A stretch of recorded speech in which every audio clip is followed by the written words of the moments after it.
gue itu meninggal 5 tahun yang lalu. Tapi gue jadi penasaran. Kemarin, waktu gue lagi lihat buku nikah bokap sama nyokap gue, pas gue lihat tanggal nikahnya, ternyata gue lahirnya 7 bulan setelah mereka nikah. Berarti kan gue anak di luar nikah. Bisa aja bokap gue bukan bokap kandung gue. Iya kan? Bisa aja nyokap gue selingkuh. Parah lu. Masa nyokap sendiri lu tuduh yang enggak? Bukannya gue nuduh. Tapi kan gue perlu tahu siapa bokap kandung gue. Nanti kalau gue mau nikah gimana? Walinya kan harus bokap kandung. Lu kan nikahnya juga nggak dalam waktu dekat ini kan? Nggak baik, lu ngomongin soal bokap sama nyokap lu. Masalahnya nih ya, Fik. Setiap gue nanya sama nyokap gue itu selalu marah. Dan biasanya kalau orang marah itu kan nutupin sesuatu. Wajar dong gue curiga. Nih, gini nih. Sifat rese lo ini yang bikin nyokap lo tuh males cerita sama lo. Lo tuh ngeselin banget jadi orang, tau gak sih? Pokoknya, kalau nyokap gue nggak mau ngasih tahu sama gue telusurin sendiri. Nah, gini nih, lu itu suka banget bikin hidup lu tuh jadi ribet, tau gak? Udahlah, nanti juga ada waktunya nyokap lu bakal cerita sama lu. Gue nggak bisa nunggu, Fik. Lagian gue udah punya petunjuk. Petunjuk apa? 3 surat ini bisa jadi petunjuk buat gue nyari siapa bokap kandung gue. Karena bisa aja dari 3 orang yang nulis surat ini, salah satunya adalah bokap kandung gue. Masuk akal kan? Gue bacain yang ini ya. Dengerin ya. Hana, lo masih ingat kan waktu ada demo di kampus sampai ada rusuh gitu? Dan saat itu, lo datang sebagai perawat hati gue, Han. Gak usah pakai ikut demo segala. Jadinya gini kan? Kasian tahu bokap sama nyokap lo. Mereka tuh pengen hidup yang tenang. Namanya juga sakit, Han. Gejolak muda. Lo tau kan rasanya bergelora dan bergejolak. Gejolak muda. Nih, rasain gejolak muda lo itu dirasain. Aduh, lo mah sakit tau. Kalau bukan lo sahabat kesayangan gue nggak mungkin nih mau ngurusin lo kayak gini. Awalnya semua sih biasa aja, Han. Sampai pas lo rawat gue di klinik waktu gue celaka gara-gara ikutan demo mahasiswa. Mendadak jantung gue dak-dik itu gak karuan tiap deket sama lo. Aneh ya. Dari kecil gue selalu nunggu-nunggu saatnya gue jatuh cinta sama cewek. Taunya gue jatuh cinta sama sahabat gue sendiri. Nyokap gue pasti bakalan seneng kalau tau gue demen sama lo. Tapi lo seneng juga gak ya? Lo kenapa ngeliatin gue kayak gitu? Ada belek ya di mata gue? Iya. Gak ada ah. Gue kayak jatuh cinta sama lo, Han. Hah? Lo yang lagi kayak gini aja masih sempet bercanda. Sejak lo pikir gue bercanda pas ngutarain perasaan gue ke lo, mendadak nyali gue jadi ciut, Han. Gokil rasanya. Gue gak takut meregang nyawa pas demo. Tapi di depan lo, dengkul gue jadi lemes. Tanggung jawab lo. Tapi gue mau coba sekali lagi, Han. Siapa tahu kali ini nasib baik berpihak sama gue. Bisa gak kita jadi lebih dari teman? Kalau gak bisa, gak apa-apa. Yang penting lo jangan pernah pergi dari gue. Peace. Roy. Wah, gokil sih ini surat. Keren sih ini orang pasti. Nih.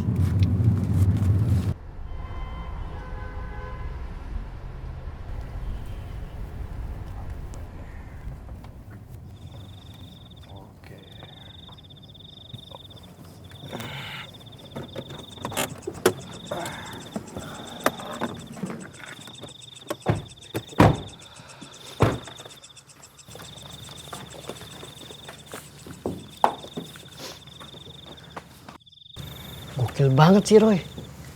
Yang itu mah gue banget. Iya, kalau yang gue liat-liat ya, Om Roy itu lebih santai dalam nyatain perasaannya ke nyokap gue. Ya, lebih humoris gitu. Gue jadi pengen deh ketemu dia.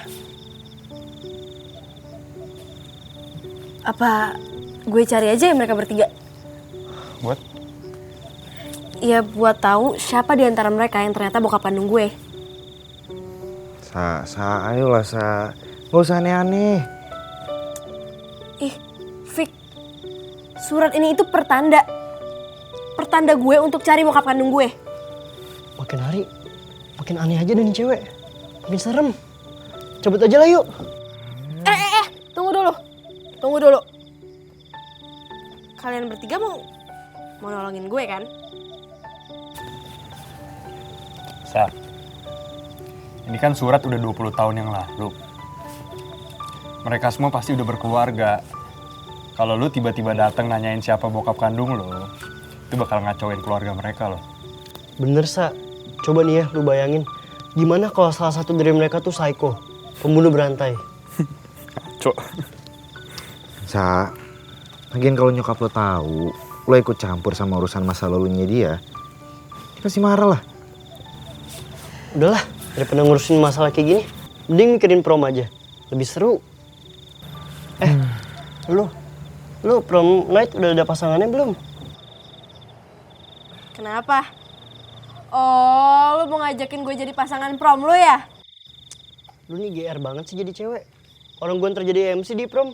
Jadi bebas deh kalau gue mau ajak cewek apa enggak. Tapi nggak tahu deh kalau nih dua gimana. Ya, pokoknya Princess Sasa itu masih membuka lowongan buat siapa aja yang mau mendaftar jadi pasangannya Princess Sasa di prom night nanti. Gue balik duluan.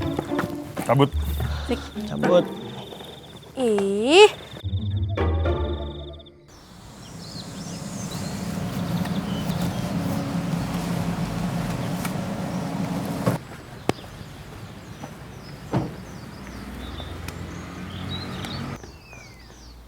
Geng, Sasa hilang. Hah? Hilang gimana? Pintu depannya nggak dikunci. Terus gue ke kamarnya juga nggak ada. Gue udah cek ke sekitar rumah juga nggak ada. Waduh, ceroboh banget sih tuh anak. Apa jangan-jangan udah berangkat sekolah duluan kali ya? Mobilnya nggak ada tuh. Tadi gue udah telepon temennya di kelas. Terus kata dia pagi cuma absen doang. Terus izin pulang, sakit. Waduh. Tapi masa iya sih dia berangkat duluan? Kan dia nggak boleh nyetir sama nyokapnya. Punya SIM juga enggak. Ini feeling gue. Ini anak tuh nekat. Dia itu mau nyari 3 orang yang ngirim surat cinta ke Tante Hana. Gue nggak heran sih sama kelakuannya. Tapi kalau emang iya dia nyari, dia mulai dari mana nyarinya?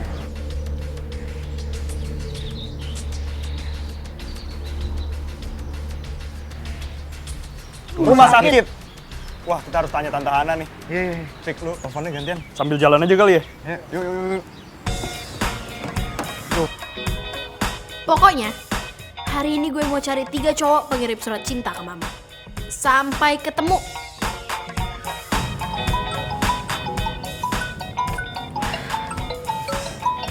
Oh. Siapa sih? Vicky. Halo, Sa. Lo di mana sih? Lo mau kemana? Sama siapa sih? Aduh, lo mau tahu aja.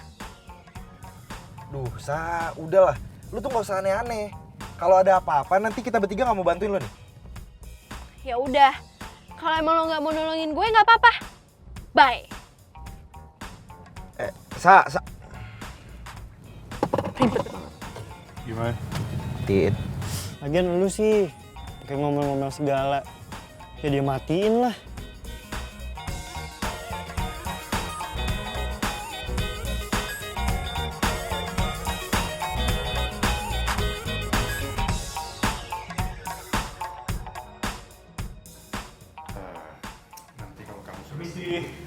Misi. Loh, anak-anak, Bentar. kok nggak ke sekolah? Lagi mau nyari Sasa. Sasa? Sasa nggak sama kalian? Gini Tante, tadi di sekolah kita itu lagi ada persiapan prom night. Nah, sama ada pensi juga. Betul. Kebetulan jamnya bebas, tapi tetap di absen, Tante. Terus kita nih beda tim sama Sasa. Kebetulan lagi cari properti disuruh tadi ya. Iya betul. Iya tante. Nah, deket dari sini sekalian mau lihat Tante deh udah sehatan belum? Iya tante. Oh gitu. Iya. Oh, kenalkan atasan tante di kantor. Ini mereka sahabat-sahabatnya Sasa. Halo semuanya.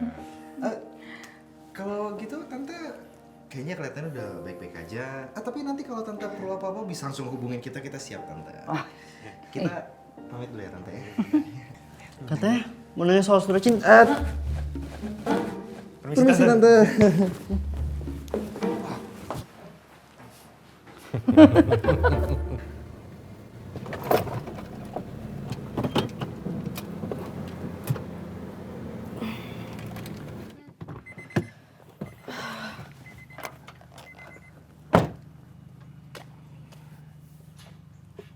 Akhirnya gue nyampe juga. Kesini ya pakai nyasar. Mbak, Mas. Sekarang gue harus kemana ya? Harusnya tadi gue tanya nyokap dulu. Tapi ntar kalau gue tanya nyokap jadi tahu terjadi ribet.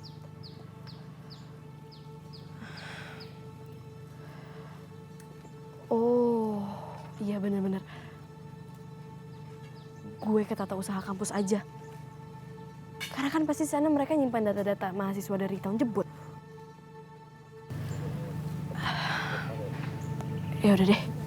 Bismillahirrahmanirrahim.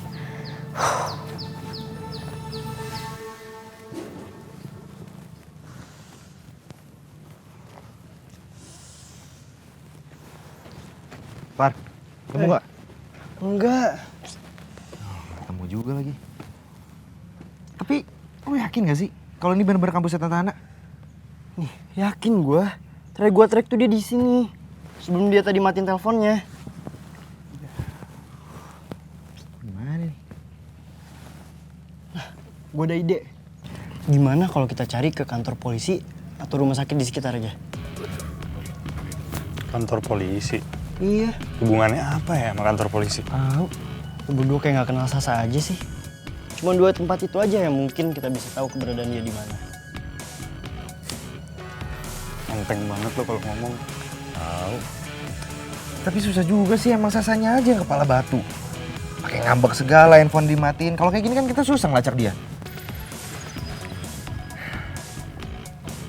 Udah deh, kita tenang aja dulu. Kita makan dulu, isi perut, baru deh kita mikir lagi. Lu pada lapar kan? Yuk, gue tahu makanan dekat sini.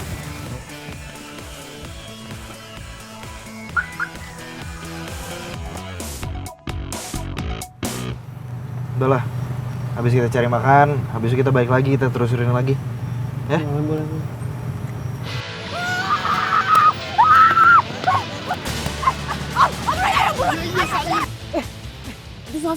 Itu Sasa, sumpah.